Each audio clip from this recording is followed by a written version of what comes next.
Hey everybody, welcome to Sell Me a Movie, a subcategory here on the Cavalier Studios YouTube channel where what I do as a movie enthusiast tell you guys my thoughts and ideas on films that are either streaming on local apps or currently out in theaters. Now, today, set in the future of the year 2027, we're set into the journey within the Jurassic World universe. By seeing the trailer, some people were extremely excited and others, like myself, were very skeptical on what the type of the story we're going to be told. Regardless though, if you're a true Jurassic Park fan, you're honestly just ready to see more dinosaurs, thrilling sequences, and heart-pounding action. So let's talk about Jurassic World Rebirth.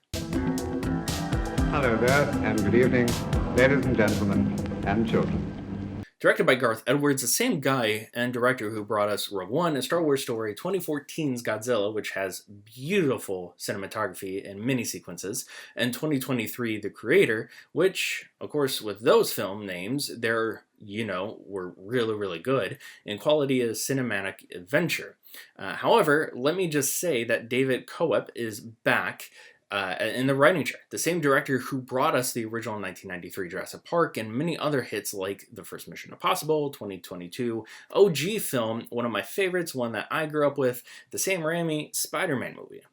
So it's a great starting lineup for sure, and with these starring cast, there are some heavy hitters like Scarlett Johansson as Zara Bennett, Mahershala Ali as Duncan Kincaid, Mr. Bridgerton himself, Jonathan Bailey as Dr. Henry Loomis, and Robert Friend as Martin Krebs. We are introduced to the family in this as well, whom star Manuel Garcia Rolfo as Ruben Delgado, Luna Blaze as Teresa Delgado, Audra A. Miranda starring as Isabella Delgado. Then, of course, the boyfriend of the oldest daughter, David Lacana, is playing by Xavier Dobbs. Now, that does seem like a lot of characters, and overall, that may be correct. The movie flips from introducing us to Zara and her crew on why they're going to an island that InGen ultimately put their rejected dinosaurs at, which, I mean, they're there in order to get blood samples from a Mosasaurus and a few other dinosaurs, like a Quilops, so that Martin and the business he works for can be the only medical company to produce 100% effective heart disease cure. Then we're flipped to the Delgado family, whom are just honestly taking a trip on their dad's boat ride when they get attacked by 3 Spinosauruses and the Mosasaurus. They're eventually stranded and saved by Zara, Duncan, and everyone else. So that's exactly what I mean. At one point, it jumps from the crew to the family, back to the crew, and hey, look, everyone is back together again. Except, oh wait, they're separated again, and now we have to go back and forward. The storytelling is there, it honestly really is, but it just hits or seems to be hitting like, it doesn't seem to be hit or hitting like you want it to. The horror elements in the film were done fantastically. As I was saying earlier, it was a heart-pounding with every carnivore interaction. You knew what was going to happen, but at the same time, you really didn't know. The idea of being on an island where rejected dinosaurs are brings so much creativity and to the mind and the storytelling. However, for me anyways, as I was watching it, I didn't feel the excitement, the love, or that we were in the Jurassic Park / Jurassic World universe. There were callbacks, like Alan Grant was mentioned, you see InGen a lot, and a few other things, especially with camera angles and everything, but for me, I didn't feel the magic, sadly.